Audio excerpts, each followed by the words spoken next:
Welcome to this next episode of On The Go Movie Reviews. We have literally just come out of seeing the Avengers extended cut, or whatever you want to call it, which I think is like an extra 8 minutes. So although it's been out for a while, still going to chuck the trailer up, so here's the trailer.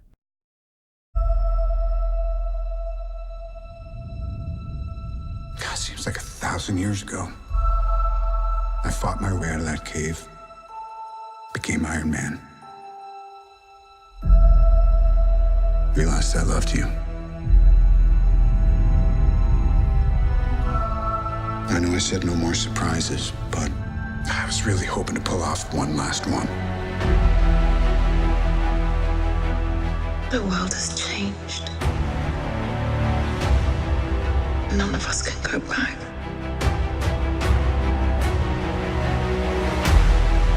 All we can do is our best. And sometimes the best that we can do is to start over.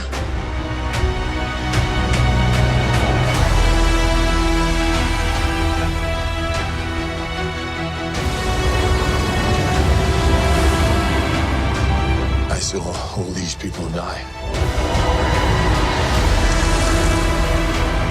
I keep telling everybody they should move on. Some do, but not us. Even if there's a small chance, we owe this to everyone who's not in this room to try. We will. Whatever it takes. Whatever it takes. Whatever it takes.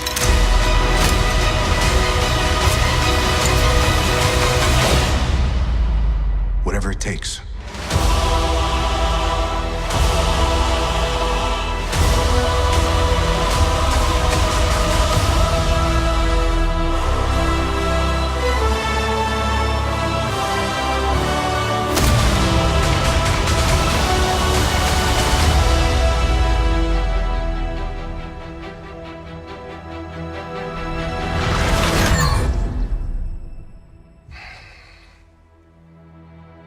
I like this one.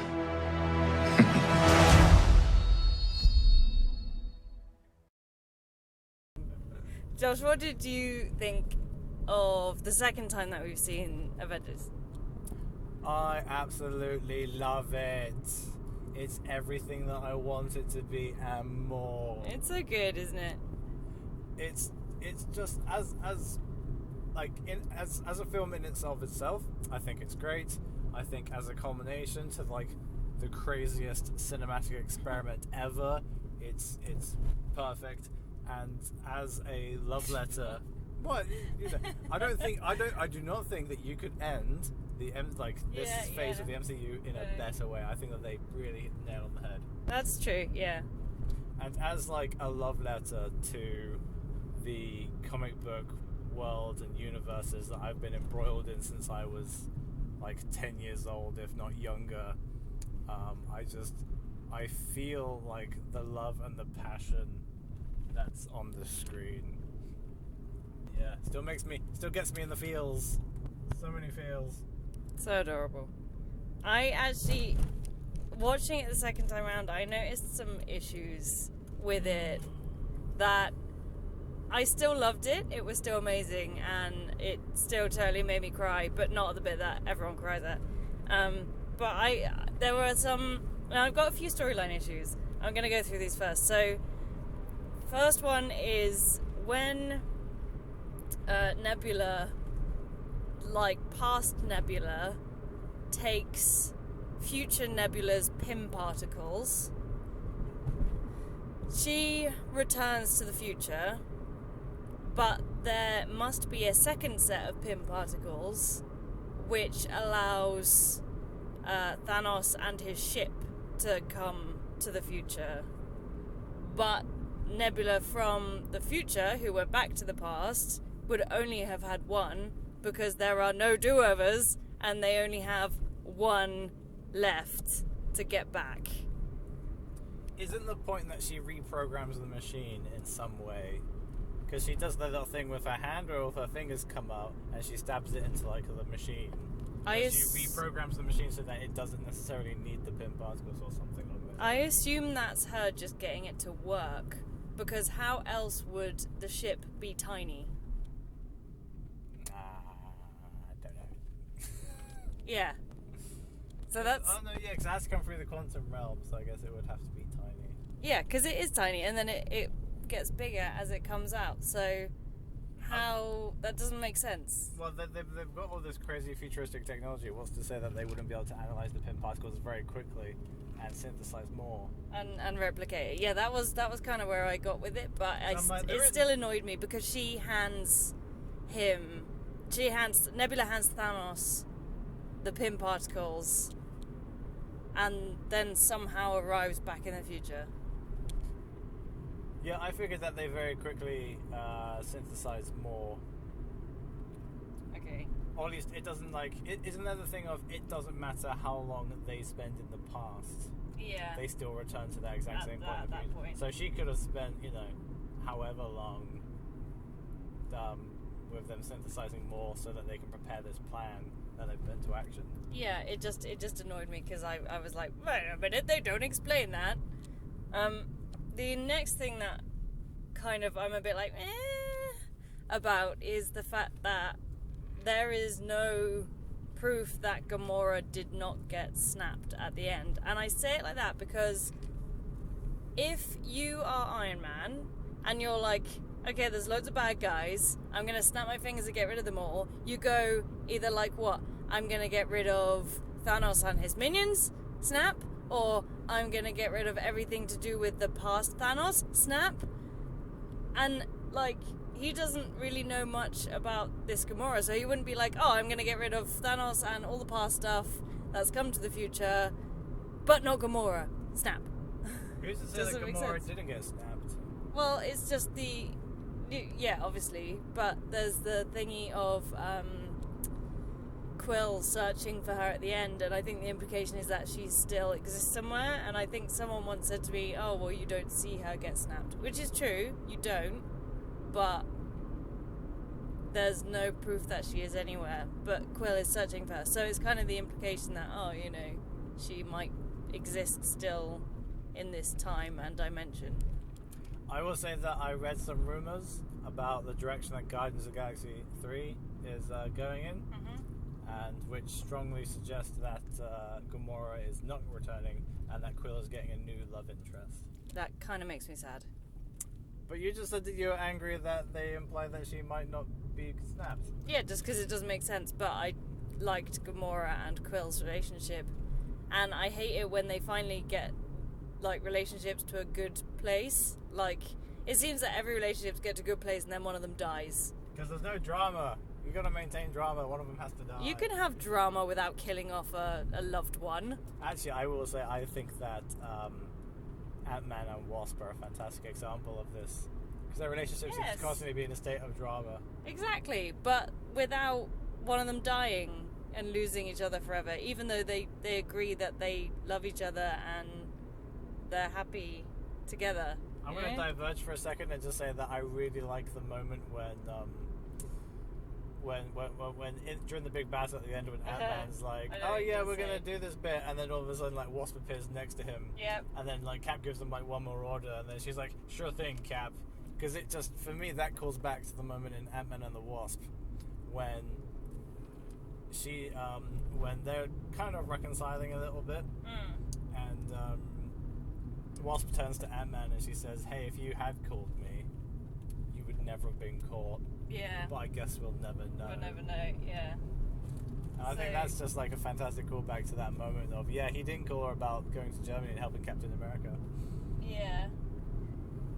So, I'm going to move on to the other things that I had problems with. So, obviously, we know that there were scheduling issues with Lady Sith. I can't remember her real name. Jamie Alexander. Thank you. But what happened to Nakia? Because she is just not in this movie at all at any point.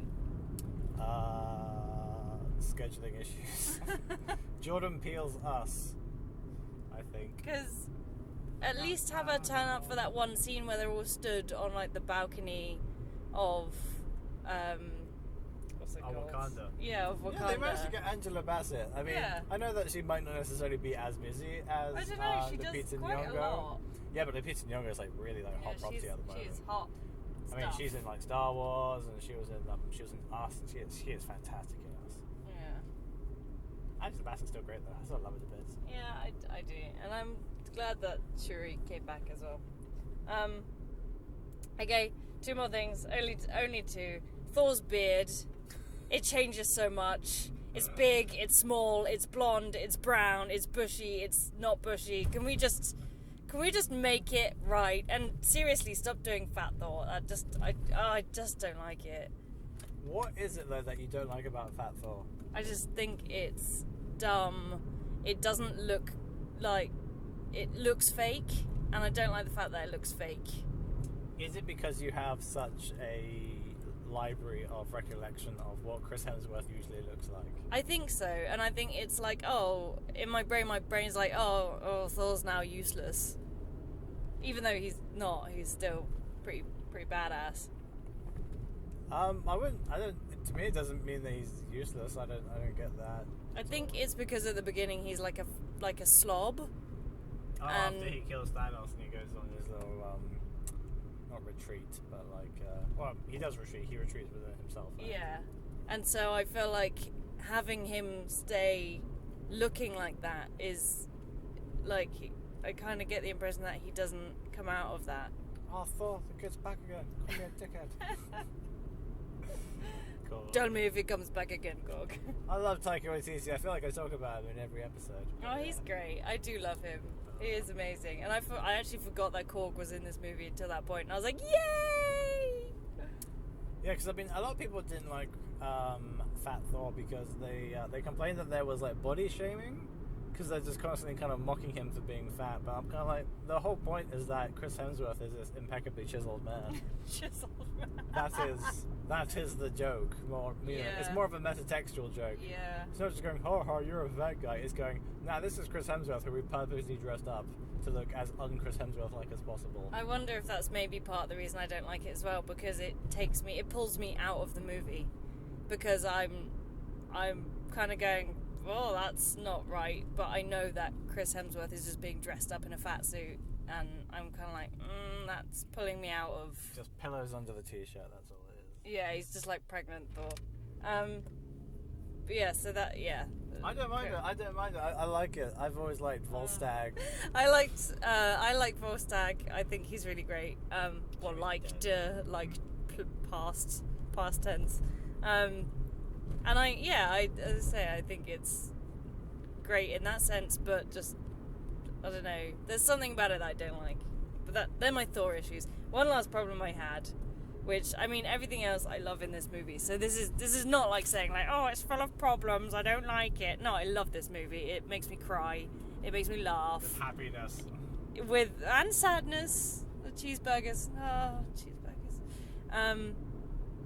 Was the fact that I don't think that the cities would be that run down if people didn't half the population didn't exist. Like, people wouldn't just stop collecting bins. There would still be people who are like doing the jobs that they were always meant to do.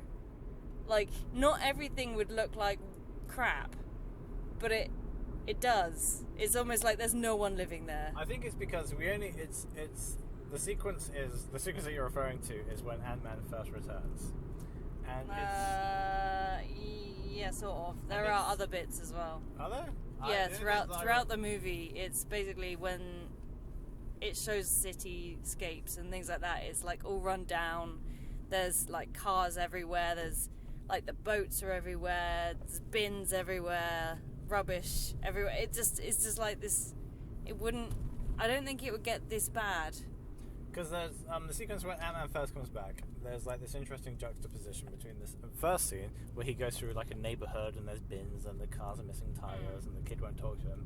He then next goes to this like impeccably beautifully clean like memorial with all the names chiseled into the would, so obviously somebody's done that. Yeah, it's obviously a nice contrast. So to me, that kind of says that there are certain areas that have been kind of like abandoned, and then there are other areas where people have focused all of their attention. Yeah, I suppose. I was just kind of like, people wouldn't just stop doing their jobs if half the population disappeared. If I was like a bin man though, and like my family got like dusted, I'd be like, oh, I don't really fancy doing that anymore. Yeah, but there would still be someone to do it, is what I'm saying. Like, it wouldn't just stop being done. I guess. Because otherwise, the whole planet would stop running and everyone would die because there'd be no energy, no food, there just wouldn't be anything. Is this not kind of what Thanos' point is at the end when he's like, I thought that, if I snapped, everyone would be like, oh, this is great, but they can't get beyond what they used to live at, so therefore, like, everyone's miserable and sad. I think the point that he's getting at with that is that he believes, and it would work technically with things which aren't higher thinking beings. So, for instance, animals, if they are overpopulated and you cut the population, they continue to breed probably better than they were when they were overpopulated, and that's... They have whales. And that's kind of how it works, and it evens everything out, and it if you look at it in terms of nature, that's how it works, which is why I'm still on the side of Thanos. Sorry, guys. But with humans and higher thinking beings, instead of them moving on and, repopulating and living life to the fullest, they instead look on the negative side of things and look at what they've lost rather than what they could potentially gain. Yeah. Sorry, am I getting a bit deep for you here? Jeez. Probably. I can't put a thought together. Whilst we're on the criticism train, I will say one thing that does kind of bug me is the fact that there is no funeral or memorial for Black Widow. No. Like, when Iron Man dies, he gets this huge funeral, it's all epic and all that kind of stuff. I guess it's because... There's no body.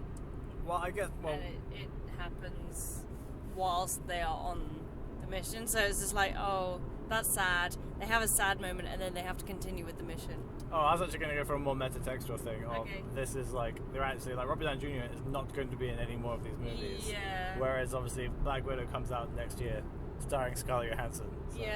Yeah, potentially is also a, it's a memorial for the fact that there is no more Iron Man at all, ever. All we've got now is what has been. Can you name everyone at Iron Man's funeral?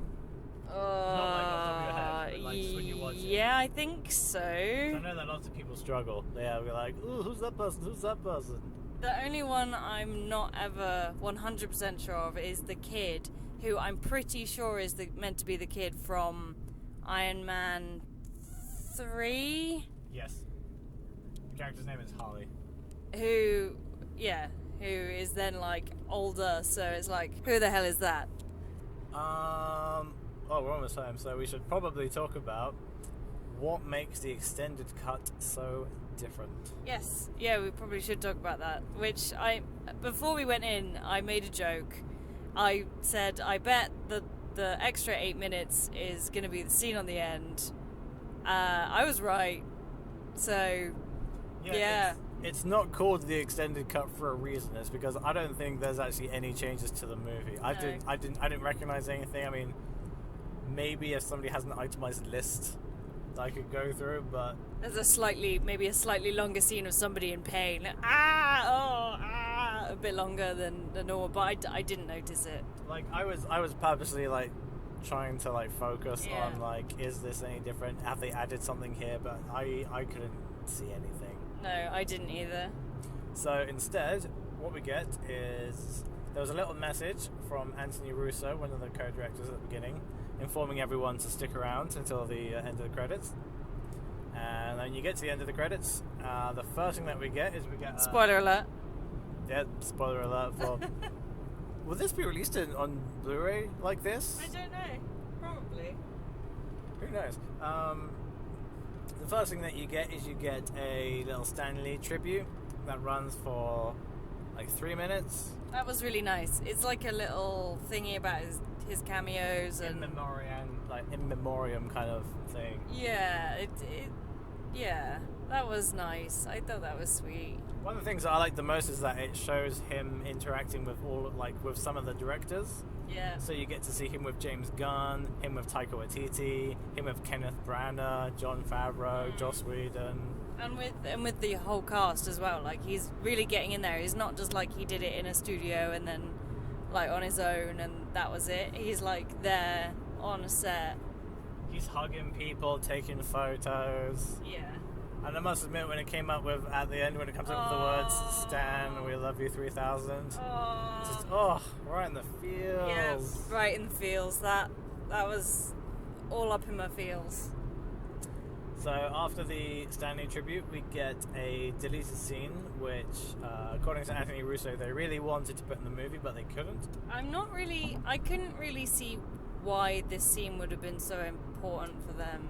That would have been the introduction to Smart Hulk. Yeah, but I just don't see what it would have added, really. I guess it's because obviously the Smart Hulk is like a surprise. So you would watch this scene with like a burning building that's on fire, people screaming, and all of a sudden like the Hulk busts into the building, and you'd be like, oh no, the Hulk's gonna make everything worse. And then he busts out and he's like speaking perfect English, he's conversing with people. I'm pretty sure the fire captain is the guy from Die Hard. No idea. Who was also then in an episode of Brooklyn Nine-Nine. Okay. As the guy from Die Hard. So he's there. So he basically rescues a bunch of people and he like converses. And I think it's meant to be the introduction of Smart Hulk to the movie rather than the reveal with Ant-Man in the diner. I still don't understand why they didn't just do Grey Hulk, and that still kind of irritates me a little bit, because why not just use an existing character, which is effectively a combination of the two? I guess they just wanted to literally make it a literal exact culmination of Banner and Hulk, but I have no strong feelings as to the colour of my Hulks. well, it's just because he's got a name and everything, and I just look, I'm into my Hulks. I dig my Hulks. Did you want all the Hulks? Did you want Joe Fixit, where he wears his little mob outfit? His little tie and everything. So pinstripes. Yeah, exactly. And then the final scene was actually like a thingy leading up to Spider-Man. Yeah, I'm pretty sure that's a clip from the movie. Yeah, I think that's quite an early clip from the movie as well, judging by it. Because at first it came, it just opens with like a car driving and you get like the words of wherever the hell this place is, Mexico. Somewhere in Mexico, and you can kind of see X in it. You can kind of see that Maria Hill is on one side of the car. You can kind of see her through the window. You know it's her, and then likely, obviously, Samuel L. Jackson as Nick Fury. Yeah, so they basically turn up and they discuss the idea. They discuss that there's been some natural disasters which people claim have faces, and then before you know it, whoosh! Introduction to Jake Gyllenhaal as Mysterio, which is just fantastic. Oh, his design is so good. I'm so glad they fishbowled it. Yes, when he just turns up, it's fishbowl. He's got the little things that his cape connect onto. He's got this weird Iron Man Mysterio hybrid costume on. Yeah. He shoots the green out the hands. I was like, yes. Yeah, that was good. I did appreciate that. What do you mean he's lying? It's Mysterio. He's lying about something. Of course he's lying about something. We'll find out in 2-3 days. So on Tuesday morning, Monday night, whichever you want to call it, we will be seeing Spider-Man. I assume that we will probably record something on the way home from that, and we should be getting it up Tuesday night, Wednesday, for all you guys to listen to. It's like a big thing for Spider-Man coming out, so listen then. Rewatchability rating of Avengers is pretty high. I mean, 4.5.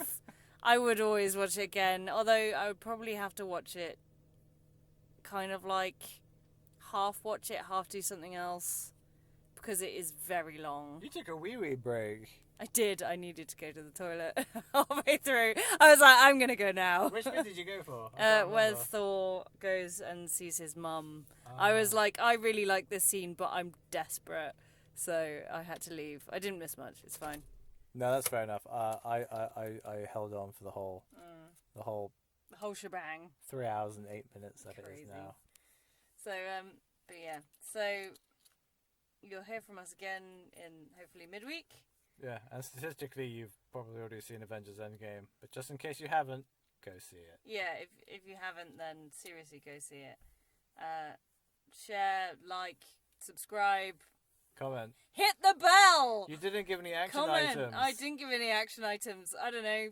Tell us what do you think about Thor's beard? That's the one I was going to go for as well. I was going to go for Thor's beard. Of all of your action items, that was the dumbest one. So I was like, right, Thor's beard. That's the one it has to be. Yeah, let us know in the comments. Comment below about Thor's beard. Should I grow Thor's beard? Plait or no plait? Oh, it's got to be a plait. It's got to be a plait. Let us know if you don't like the idea of a plait. Right. Yeah. That's it. You got to work on your signing off. How you usually end it. Oh, I usually just yell, go see the movie. Go see the movie. No, go see Avengers. Go see Avengers. Endgame. Go see Avengers Endgame.